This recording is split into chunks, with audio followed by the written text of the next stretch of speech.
ప్రభునందు ప్రియులారా, మీ అందరికీ మన ప్రభును ప్రియ రక్షకుడు అయినటువంటి యేసుక్రీస్తు ప్రభునామములో మీ అందరికి వందనములు.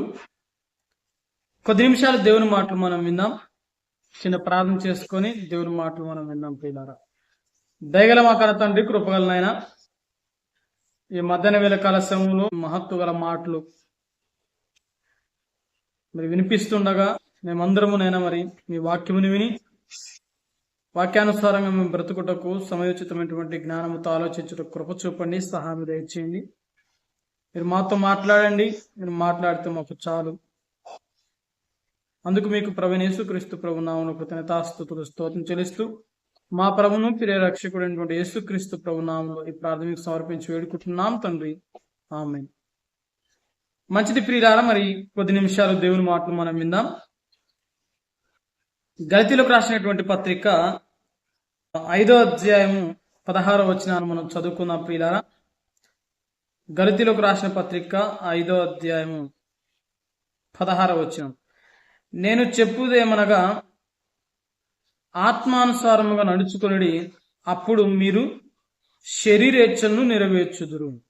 ఇక్కడ మనం చూడగలిగితే అప్పుడు నేను చెప్పునదేమనగా ఆత్మానుసారముగా నడుచుకొనుడి, అప్పుడు మీరు శరీరేచ్ఛలను నెరవేర్చరు అంటున్నాడు.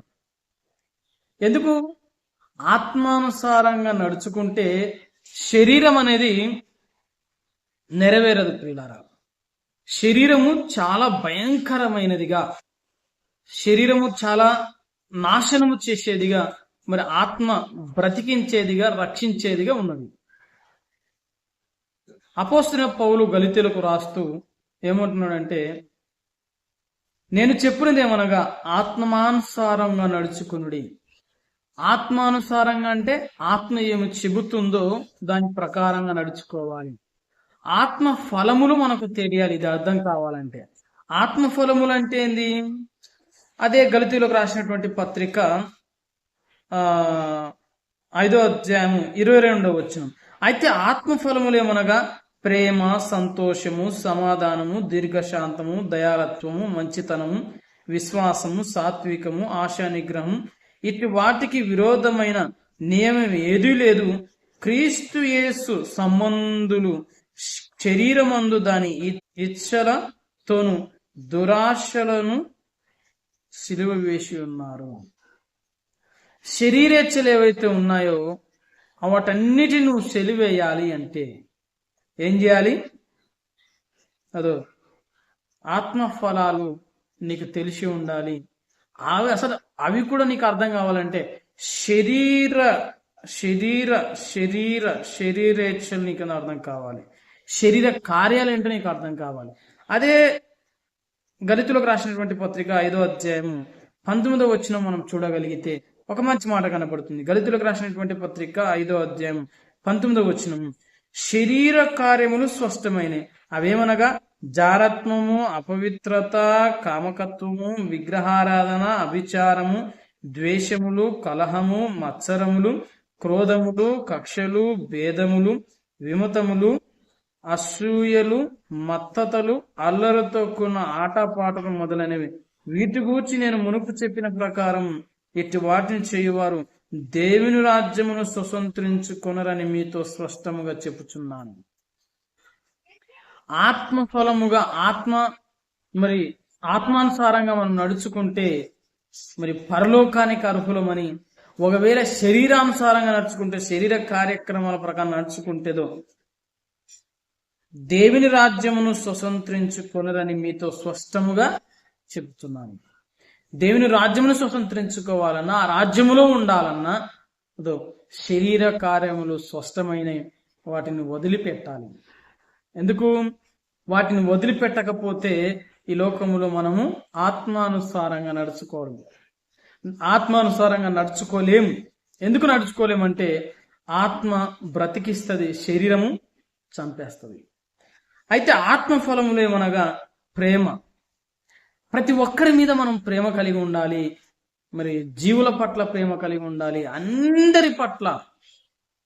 జీవహింసం చేయకూడదని చెప్పట్లేదండోయ్, నా బోధ అది కాదు. అంటే ప్రాణుల పట్ల కూడా ప్రేమ కలిగి ఉండాలంటే ఏదైనా సహాయం చేయాల్సినటువంటి విషయం ఏర్పడితే సహాయం చేయాలి, మనిషికైనా జీవికైనా. అదనమాట నేను చెప్పేది. ఇక సంతోషం, హృదయములు ఎల్లప్పుడూ సంతోషం ఉండాలి. ఆత్మ ఫలములు అంటే అవి సమాధానం, నెమ్మది, దీర్ఘశాంతం. కోపం ఉండగా మనిషికి ఏముండాలి తెలుసా? దీర్ఘశాంతం ఉండాలి. చాలా కష్టము మనుషులకు దీర్ఘశాంతం ఉండేది. ఎందుకంటే దీర్ఘశాంతము అనేది కోపము ఈ దీర్ఘశాంతాన్ని చంపేస్తుంది. మనిషికి త్వరగా వచ్చేది కోపమేనండి. మొదట వింటాడు, ఆ తర్వాత కోపపడతాడు, చూస్తాడు, కోపపడతాడు. కానీ కోపపడే కంటే ముందు దీర్ఘశాంతం చూపాలని బైబిల్ చెప్తుంది. ఆత్మఫలం అనగా దీర్ఘశాంతం. కానీ ఇది చెప్పేంత ఈజీ కాదండి. ఎందుకంటే ఆత్మఫలములో దీర్ఘశాంతము కోపాన్ని చంపివేస్తుంది. కోపాన్ని నువ్వు దీర్ఘశాంతంతో చంపకపోతే దీర్ఘశాంతాన్ని కోపం చంపేస్తుంది. అంత ప్రమాదకరమైనది కోపం, ప్రియులారా. కాబట్టి యేసుక్రీస్తు ప్రభుల వారు చూడండి, తండ్రి అయినటువంటి యజమాని ఉండి ఈ తోటలో ఈ చెట్టు వేసావు కదా, ఇది ఫలమును ఫలించట్లేదు, ఇది దీన్ని నరికేద్దాం అంటే దీర్ఘశాంతంతో ఒక మాట అంటున్నాను, అయ్యా ఇదొక్క సంవత్సరం చూద్దాము, ఎరువేద్దాము, ఎరువేసి చూద్దాం ఒక సంవత్సరం, ఒకవేళ ఫలం ఫలించకపోతే నువ్వు అన్నట్లుగా తీసివేద్దాము అన్నటువంటి మాట మరి దీర్ఘశాంతంతో యేసుక్రీస్తు ప్రభుల వారు మాట్లాడినట్టుగా చూస్తున్నాం. దయాళత్వం, దయ, ఈ కరుణ అనేటువంటి రసం ఏదైతే ఉందో, దయ అనేటువంటి ఏదైతే ఉందో, మరి ప్రతి మనిషి పట్ల జాలి, దయ అనేది మనం ఉండాలి. ఎందుకంటే ఇవన్నీ దేవుని లక్షణం, ఇవన్నీ ఆత్మకు సంబంధించినటువంటి లక్షణాలు. ఇవి ఖచ్చితంగా మనం అలవర్చుకోవాలి. క్రైస్తవుణ్ణి అని చెప్పుకోవడం ముఖ్యం కాదు, దాని ప్రకారం బ్రతకడము కూడా చాలా అవసరం. ప్రియులారా, నేను చెప్పడము ఈజీగా చెప్తాం, కెమెరా ముందర కూర్చొని లేదా 10 మంది కూర్చుంటే లేదా 100 మంది కూర్చుంటే సభల్లో చెప్పడం ముఖ్యం కాదు. కానీ వాటిని పాటించడం అనేది చాలా శ్రేయస్కరమైనటువంటి జీవితం. అందుకే ఆత్మానుసారంగా నడుచుకునే జీవితం. ఎందుకు ఆత్మానుసారంగా నడుచుకోవాలంటే నువ్వు వెళుతున్నటువంటి పరలోకములో ఆత్మానుసారంగా ఉంటుంది గనక. కాబట్టి ఇక్కడ ఏమంటున్నాడంటే దయాళత్వము, మంచితనం, అందరి పట్ల మంచితనం, మంచోడని పిలిపించుకోవాలి. చనిపోయే లోపల చాలా మంది నోట్ల చెడ్డోడని ఆడకూడదు, చెడ్డోడని నానకూడదు. మంచోడు, ఆ అబ్బాయి ఉండింటే బాగుండు, ఆ అబ్బాయి చాలా మంచివాడు, చాలా విషయాలు దేవుని గురించి చెప్తుండే, చాలా విషయాలు ఆధ్యాత్మికమైనటువంటి విషయాలు చెబుతున్నటువంటి పేరును మనం సంపాదించుకోవాలి. ఈ లోకంలో ఏది లేదు, ఏది ఎంపటి రాదు, ఏది మనం ఎంపటి తీసుకురామని మనకు తెలుసు. తెలిసిన తర్వాత కూడా మనము దాన్ని పాటించకపోతే మనము చాలా ప్రమాదములు ఎదుర్కొంటాము. కాబట్టి ఇక్కడ ఏమంటున్నాడంటే మంచితనం, విశ్వాసము, విశ్వాసము కూడా ప్రధానమైనదిగా మనం చూస్తున్నాం పిల్లల. ఈ విశ్వాసము అబ్రహాములో ఉంది, ఇసాకులో ఉంది, ఆ తర్వాత యాకోబులో ఉంది. ఇలా ఎంతో మంది భక్తులు విశ్వాసము లేని కాలములో అబ్రహాం గారు విశ్వాసాన్ని కల్పించుకొని బ్రతికాడు. ఆయన మనందరికి కూడా నిజంగా చెప్పాలంటే రోల్ మోడల్. అంతకంటే ప్రముఖుడు యేసుక్రీస్తు ప్రభువు. యేసుక్రీస్తు ప్రభుల వారు విశ్వాసము కలిగి ఉండి ఈ లోకానికి వచ్చాడు, తన కార్యమును తలపెట్టాడు, తన కార్యమును ముగించాడు. అది విశ్వాసంతో. పరిశుద్ధాత్ముడు విశ్వాసంతో కార్యం తలపెడుతున్నాడు, ముగించబోతున్నాడు. కాబట్టి ప్రియులారా, మనలో కూడా విశ్వాసం ఉండాలి. ఆత్మఫలములు అయినటువంటి అందులో ఒకటైనటువంటి విశ్వాసం. నీకు నమ్మకము, నీకు విశ్వాసము లేకపోతే నువ్వు నీతిమంతుడు కాలేవు. కాబట్టి ప్రియులారా, ఆలోచన చేయండి. ఆత్మ ఫలాలు ఎంత ప్రాముఖ్యం చూడండి. ఆత్మానుసారంగా నడుచుకోవడానికి ఆత్మ ఫలములు చాలా ప్రాముఖ్యం. అది చూడండి, సాత్వికము, ఇది ప్రాముఖ్యమైనటువంటి అవసరమై ఉంది ఈ కాలానికి, ఈ నేటికి, ఈ కాలానికి క్రైస్తవులకు చాలా అవసరమైనటువంటివి మరి ఈ ఆత్మ ఫలాలు. సాత్వికం అనేది చాలా అవసరం పిల్లారా. మనసు గరుసుగా ఉండడం, కోపంగా ఉండడం, మరి రఫ్గా మనిషి ప్రవర్తించడం అనేది కాకుండా సాత్వికంగా, సమాధానంగా మరి నెమ్మదిగా ఉంటే, ఎందుకంటే నిన్ను ప్రేమించేవాడు, నిన్ను పోషించేవాడు, నీవు నమ్ముకున్న యేసుక్రీస్తు ప్రభువు కూడా సాత్వికుడు గనక, నేను సాత్వికుడు గనక నా కాడికొచ్చి నా కాడు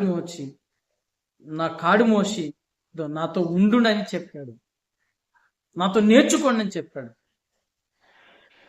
నేను సాత్వికుడును, నా దగ్గరకు వచ్చి నా కాడి ఎత్తుకొని నాతో నేర్చుకోండి అని చెప్పాడు యేసుప్రభు. ఎందుకు? ఆయన సాత్వికుడు గనుక. అలాంటి సాత్వికత మనము సంపాదించుకున్నామా? ఆత్మ ఫలాలుగా ఒకటైనటువంటి సాత్వికత మనలో ఉందా? ఎదుటి వారితో మాట్లాడేటప్పుడు, ఎదుటి వారి దగ్గర మనం ప్రవర్తిస్తప్పుడు సాత్వికంతో మనం ప్రవర్తిస్తున్నామా? సాత్వికం అంటే ఏదో కోపం వచ్చి ఊగిపోవడం కాదండోయ్. నటిస్తాం చూడండి, ఆ నటన ప్రకృతి పెట్టి నిజంగా నువ్వేంటో నీవుగా దేవుడు నిన్నెలా సృజించాడు అలా కనపరుచుకోవడమే దాని సాత్వికం అంటాడు. ఆ సాత్వికమే నువ్వు కనపరచాలి. తండ్రి అనే దేవుడు నీ ద్వారా ఇష్టపడేది ఏంటంటే సాత్వికము కనపరచాలి అని చెబుతున్నాడు. ఇక చూద్దామా? నిగ్రహం, ఇంద్రియ నిగ్రహం అది కోపమైనా గాని, పాపాన్ని గాని, లేదా ప్రతిదీ శరీరకారాలు ఏవైతే ఉన్నాయో, జారత్వము, అపవిత్రత, కామకత్వము, విగ్రహారాధన, అవిచారము, ద్వేషము, కలహము, మత్సరము, క్రోధము, కక్షలు, భేదములు, విమతములు, అసూయలు, మత్తతులు, అల్లరి తొక్కున్న ఆటపాటలు అన్నిటినీ నిగ్రహించాలి. నిగ్రహించడం అంటే ఒడిసి పట్టుకోవడం, అంటే ఏ తప్పు చేయకుండా కల్మషంగా బ్రతకడం అనే దాన్ని బట్టి మనకు అర్థమవుతుంది. దీన్ని బట్టి చూస్తే మరి వాస్తవంగా చెప్పాలంటే మనం ఆశా నిగ్రహం అనేటువంటి విధానాన్ని మనం చూస్తున్నాం. వాస్తవంగా చెప్పాలంటే నిగ్రహం అని ఎందుకు చెప్పానంటే, ఆశ నిగ్రహం అంటే ఏందో నీకు అర్థం కావాలంటే నిగ్రహం అంటే అర్థం కావాలి కాబట్టి నిగ్రహం చెప్పాను. ఆశ నిగ్రహం, ప్రతి దాని మీద ఆశ పడుతుంది. కారు కనపడింది అనుకో, కొనేద్దాం. మంచిది ఏదో కనపడింది తీసేసుకుందాం. అది మనది కాకపోయినా స్వార్థం, కొద్దిగా అంత వద్దులే, కొద్దిగా అనువిద్దాం. ఇలాంటి స్వార్థపూరితమైనటువంటి మరి ఆశా నిగ్రహం కూడా మనలో ఉంది. ఆ ఆశ నిగ్రహాన్ని కూడా మనం పెంచుకోవాలని మరి ఆత్మఫలాలు చెప్తున్నాడు. ఆశగా ఉండకుండా ఆశను కూడా నిగ్రహించాలి. కాబట్టి ప్రియులారా, వాస్తవంగా చెప్పాలంటే మనలో ఉన్న కోరికలు, మనలో ఉన్న ఆశలు అన్నిటిని కూడా చంపాలని స్పష్టంగా చెప్తున్నాడు. ఎందుకంటే ఈ లోకములో అన్న వస్త్రముల కలవారమై బ్రతకాలి. మళ్ళీ ఇల్లు వద్దా, స్థలం వద్దా, నేను అవన్నీ చెప్పట్లేదు. ఆత్మఫలములో ఆశా నిగ్రహమైనటువంటి ఒకటి, అది మన దేహంలో ఉన్నటువంటి కొన్ని దురాలోచనమైనటువంటి ఆశలు ఉన్నాయి. ఆశ వేరు, దురాశ వేరు. దురాశకు సంబంధించినటువంటివి ఏవైతే ఉంటాయో, ఇప్పుడు కారు ఉందనుకోండి, నా కారు ఉండడం తప్పేం కాదు. నా ఇంటి పక్కన ఉన్న కారు నేను ఎత్తుకొచ్చుకున్నారు అనుకున్నాను, దురాశనే కదా. ఇలాంటివి చంపమంటున్నాడు దేవుడు. ఆశ నిగ్రహాన్ని తీసేసుకోమంటున్నాడు. కొన్ని విషయాల్లో కూడా ధనం ఉండాల్సిందే, అధిక ధనం ఉండకూడదు. ద్రవ్యం ఎక్కడ ఉండో నీ హృదయం అక్కడ ఉండదు. కాబట్టి ప్రియులారా, ఆలోచన చేయండి. మనం ఏదైతే మనం వింటున్నామో దాని మీదనే మన ధ్యాస, అనగా ఆశను నిగ్రహించే శక్తి మనం సంపాదించుకోవాలి. ఇలా చేస్తే అండి, ఇట్టి వారికి విరోధమైన నియమం ఏదీ లేదు. చాలా చక్కగా చెప్పాడు ఈ మాట. ఆత్మఫలాలను ఫలించి, ఆత్మఫలాలను కంప్లీట్ చేసుకుంటే ఈ 9 ఫలాలు, 9 ఫలాలు ఏవైతే ఉన్నాయో వాటిని మంచి చేసుకుంటే, ఆత్మఫలాలు ఏవైతే ఉన్నాయో ఆ ఆత్మఫలాలను సంపాదించి పెట్టుకుంటే, సాధన చేస్తే వీటి మీద, మరి ఇటు వారికి విరోధమైన నియమం ఏదీ లేదు. నువ్వేది తలపెట్టినా కార్యము జరుగుతుంది. ఏది తలపెట్టినా అది నీ కార్యము స్పష్టమవుతుంది. విషదపడుతుంది, నీ ముందుకు వస్తుంది. నువ్వు ఆశించిందన్నీ నీ ముందుకు వస్తాయి. కాబట్టి ప్రియులారా, ఆలోచన చేయండి. నేను చెప్పుకునేదేమనగా ఆత్మానుసారముగా నడుచుకొనుచు, అప్పుడు మీరు శరీరేచ్ఛలు నెరవేర్చెదరు. శరీర కోరికలు చంపలేకపోతున్నామన్నా, శరీర కోరికలను ఏం చేయాలి, ఎలా చేయాలంటే శరీర కోరికలు చంపబడాలంటే శరీర కార్యములు నీకు తెలియాలి. శరీర కార్యములు ఏమనగా జారత్వము, అపవిత్రత, కామకత్వము, విగ్రహారాధన, అభిచారము, ద్వేషములు, కలహములు, మత్సరములు, క్రోధములు, కక్షలు, భేదములు, విమతములు, అసూయలు, మత్తతలు, అల్లరితో కూడిన పాటలు, ఆటపాటలు మొదలైనవి కనబడుతున్నాయి. ఇవి చనిపోవాలంటే ఆత్మ ఫలాలు నువ్వు ఫలించాలి. ఆత్మ ఫలాలను నువ్వు ప్రేమించాలి. ఆత్మ ఫలాల కొరకు నువ్వు సాధన చేయాలి. ఆత్మ ఫలాలు ఏమనగా ప్రేమ, సంతోషము, సమాధానము, దీర్ఘశాంతము, దయాలత్వము, మంచితనము, విశ్వాసము, సాత్వికము, ఆశా నిగ్రహము. ఈ 9 ఆత్మీయ ఫలాలు. ఈ 9 ఫలాలు మరి శరీర కార్యాలను చంపివేసి, నేను చెప్పినది ఏమనగా ఆత్మానుసారంగా నడుచుకున్నారంటే అప్పుడు శరీరేచ్ఛలు నెరవేర్చని వారిగా ఉంటారు. శరీరేచ్ఛలు ఏమని చెప్పండి? శరీరములు, ఈ లోకములు ఉన్నదంతా శరీరాశ, నేత్రాశ, జీవగుడము. ఈ శరీరాశలోనే మరల ఎన్నున్నాయి? శరీర కారాలు స్పష్టమైనవి ఇవి. కాబట్టి వీటిని మనము అధిగమించాలి. వీటిని మనము ఆత్మీయంగా మనం బలపడాలి. ఆత్మానుసారంగా నడుచుకోవాలంటే ఈ శరీర కార్యాలను చంపివేయాలి. ఆత్మ ఫలాలను ఫలించాలి. ప్రేమించాలి, సంతోషంగా ఉండాలి, సమాధానంగా ఉండాలి, దీర్ఘశాంతం ఉండాలి, ఎల్లవేళలా దయాలత్వము చూపించాలి, మంచితనం కలిగి ఉండాలి, విశ్వాసము కలిగి ఉండాలి, సాత్వికము కలిగి ఉండాలి, ఆశ నిగ్రహము కలిగి ఉండాలి. ఇవి ఉంటే ఇట్టి వాటికి విరోధమైనటువంటి ఏ శక్తిని,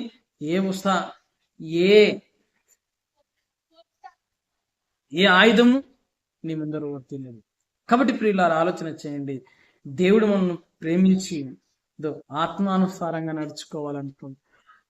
మనము ఆత్మానుసారంగా నడుచుకోవాలని అడుగుతున్నాడు. మనం ఆత్మానుసారంగా ఆయన నడిచి, ఆయన మెప్పించే వారిగా ఉండాలి. అందుకు దేవుడు మనల్ని ప్రేమించి భూమి మీదకి పంపించాడు. ఈ భూమి మీద మనం శరీర కార్యాలు తెలుసుకొని శరీర కార్యాలను మనం అంతమొందిస్తే, ఆత్మ ఫలాలు మనలో ఫలింపచేసి వాటిని విస్తరింపచేసుకుంటే, ఆత్మానుసారంగా మనం నడుచుకుంటాము. అప్పుడు మనం శరీరేచ్ఛలను నెరవేరుస్తాము అంటూ చూడండి. ఇంకేమంటాడు? శరీరము ఆత్మకును, ఆత్మ శరీరమునకు విరోధముగా అపేక్షించుచున్నాయి. ఇవి ఒకదాని ఒకటి వ్యతిరేకంగా ఉన్నాయి గనక మీరు ఏవి చేయు నిశ్చయింతురో వాటిని చేతురు. మీరు ఆత్మ చేత నడిపింపబడిన వారు ఎడల ధర్మశాస్త్రముకు లోనైన వారు కారు. ధర్మశాస్త్రముకు మీరు లోనైన వారు కారు. ఆత్మానుసారంగా మనం నడుచుకుంటే అన్నిటిలో స్వతంత్రత మనకు ఉంది. ఎవరికి మనం దాసులం కాదు. ఏ వ్యక్తికి, ఏ శక్తికి మనం దాసులం కాదు. ఆత్మ ఫలాలు మనం స్వతంత్రతను చేకూర్చేవారిగా ఉన్నాయి. ఆత్మ ఫలాలు మనం ఆత్మానుసారంగా నడుచుకుంటే ఏ బానిసత్వానికి మనం భయపడాల్సిన అవసరం లేదు. కాబట్టి ప్రియులారా, ఆలోచన చేయండి. ఆత్మ ఫలములు ఫలిస్తున్నామా? ఆత్మానుసారంగా నడుచుకుంటున్నామా? ఆత్మానుసారంగా మనం నడుచుకుంటే దేవుడు మనల్ని ప్రేమించి ఒక ఉన్నతమైన స్థితి కల్పిస్తున్నాడు. అదే దేవునితో సహవాసం ఉండటం, దేవునితో కలిసిమెలిసి జీవించటం, ఆత్మతో కలిసి ఉండటం, ఆత్మానుసారంగా మనం బ్రతకటం. దేవునితో సహవాసం కలిగి ఉంటే ఏ డోకానికి ఉండదు, ఏ ఆయుధము నీ ఎదుట వర్దిలదు, ఏ సమస్యలు నీకు రావు. దేవునికి వ్యతిరేకంగా మనం బ్రతికితిమే, అన్ని మనకు సమస్యలే. శరీర కార్యములతో మనం బ్రతికితిమే, అన్ని మనకు సమస్యలే. శరీర కార్యాలు స్పష్టమైనవి, అవి మనల్ని చంపేంత వరకు వదలవు. కాబట్టి ఆత్మ ఫలములు ఫలించండి. ఆత్మానుసారంగా మనం బ్రతికితే అప్పుడు మనం శరీరేచ్ఛలను నెరవేర్చము ప్రియుల. కాబట్టి తెలుసుకోండి వాక్యాన్ని పరిపూర్ణంగా, ఇంకెక్కువగా చదవండి, ఇంకెక్కువగా తెలుసుకొని ఆత్మీయంగా దేవుని కొరకు బ్రతకాలని తెలియజేస్తూ ముగిస్తున్నాను. దేవుడి కొద్ది మాట తన వెనుకలో జ్ఞాపకం చేసుకొని మమ్మల్ని అందరిని ఆశీర్వదించును గాక. చిన్న ప్రార్థన చేసుకుందాం. దయగల మా కన్న తండ్రి, కృపగలనైనా చెప్పినటువంటి మీ మాటలు ఆమోదమైనటువంటి ముద్ర వేయండి. మా హృదయంలో ఫలించుట కృప చూపమని, సహాయం దయచమని మా ప్రభు లోకరక్షకుడు అయినటువంటి యేసుక్రీస్తు ప్రభుల వారి పుణ్యనామం ప్రాథమిక సమర్పించి వేడుకుంటున్నాం తండ్రి. ఆమేన్. అందరూ కూడా